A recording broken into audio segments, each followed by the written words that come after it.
গাড়ি, বাড়ি, চাকরি আর টাকা দেখে মেয়ে বিয়ে দিবেন না।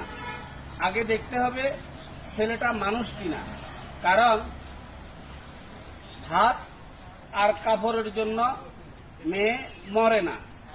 মেয়েরা, বোনেরা, মারা মরে মানুষরূপী অমানুষের অত্যাচারে।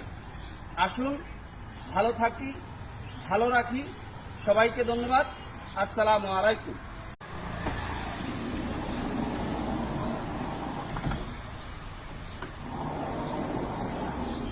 গাড়ি, বাড়ি, চাকরি আর টাকা দেখে মেয়ে বিয়ে দিবেন না।